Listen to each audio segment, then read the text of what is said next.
করিয়ে দিলেন নিজের হাতে।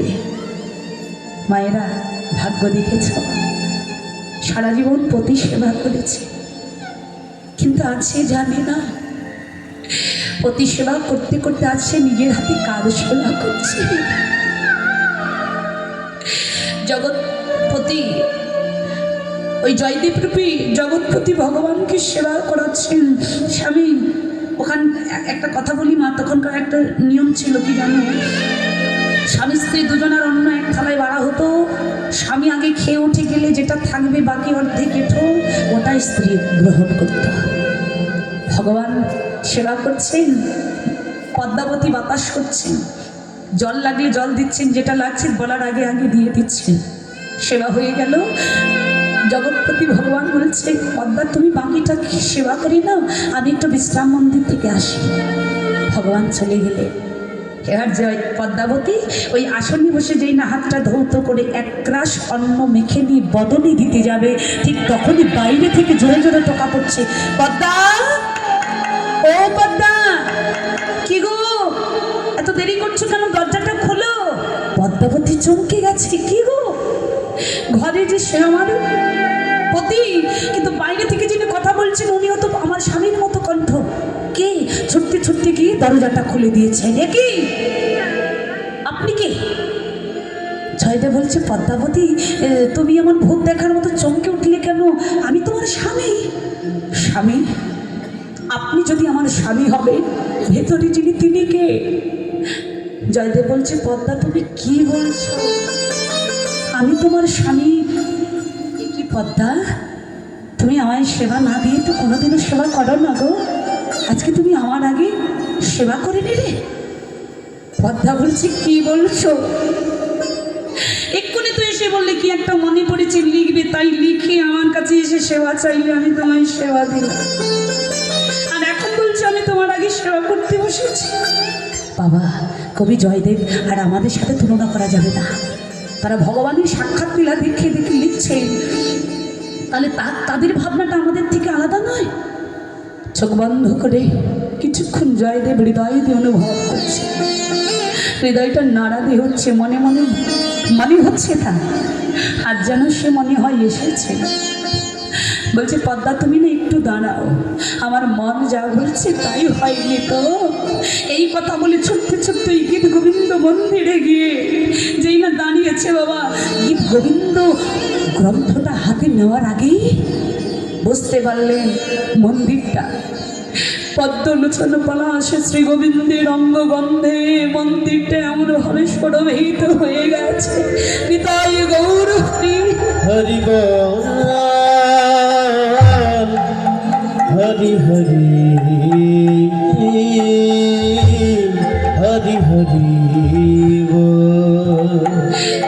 তবুও সংশয় যে সত্যি কিনা ছুটে গিয়ে গীত গোবিন্দটা হাতে নিয়েছেন, তাড়াতাড়ি করে পৃষ্ঠা বের করছে, মনে যে সংশয়। শেষ পৃষ্ঠাটা বের করে দেখছে ভগবান নিজের হাতে স্বর্ণাক্ষরে করে লিখে দিয়েছেন, দেহি পদ পল্লব উদারা। হে ভক্ত, তুমি উদার হয়ে তুমি তোমার চরণ ধুলি আমার মাথায় দাও। আমি যে ভক্ত চরণের দাস, আমি রাধা চরণের দাস।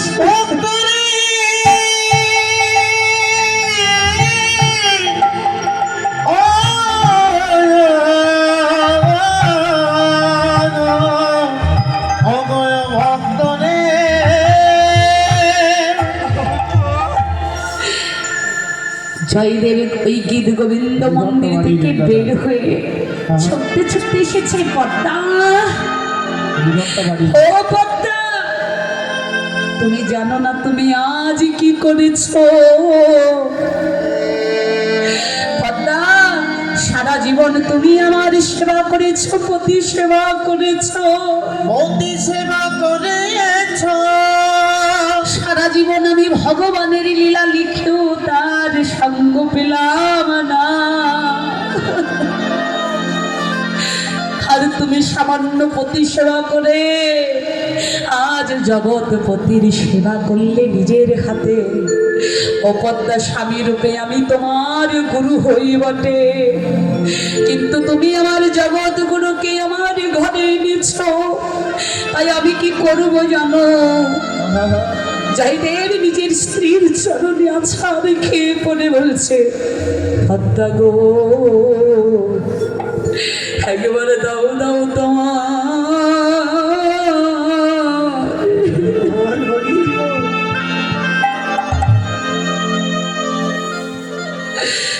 দাও দাও তোমার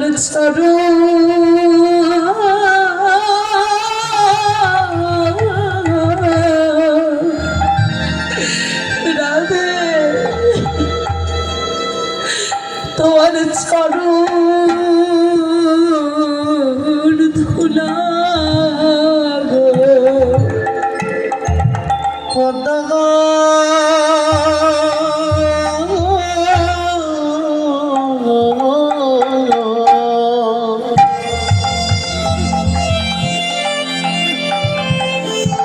একবার দাও দাও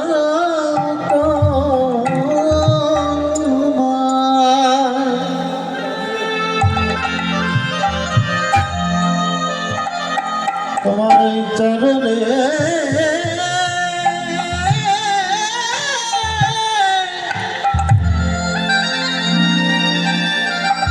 তোমার চরণের ধুলা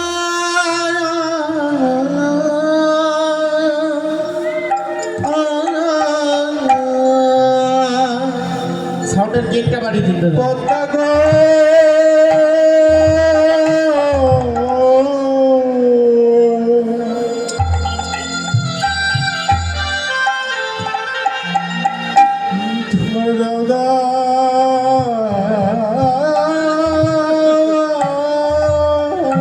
নিতাই গৌর হরিবল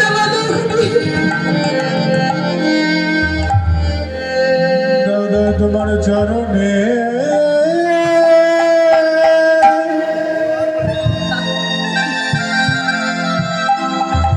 তোমার চরণের ধুলা তুমি পতিরূপে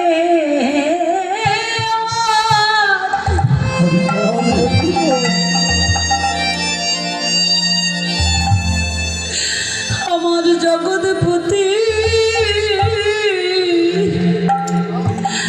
জগৎপতির পরশ পেলে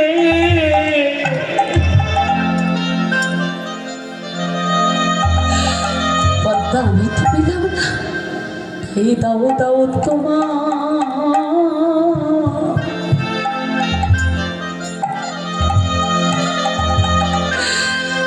পদ্মা তোমার চরণ ধুলা তুমি পতি রূপে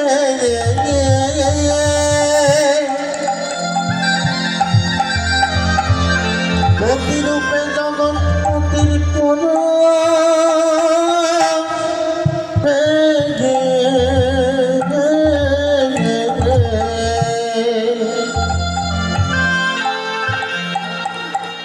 একবার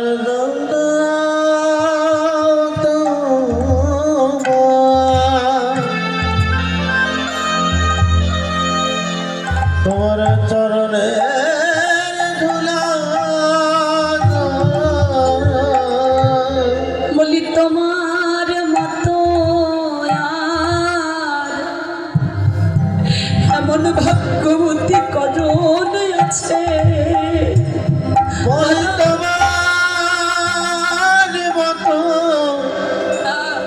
এমন ভাগ্যবতীকে আছে বলি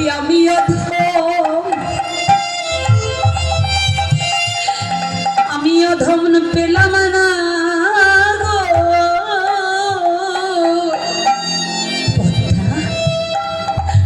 তোমার মতো ভাগ্যবতী জগতে আর কজন আছে। জগতে আমি কেবল নিতাই গৌর হরিবল হরিবল। ওরে পেলাম না রে ও পদ্মা তোমার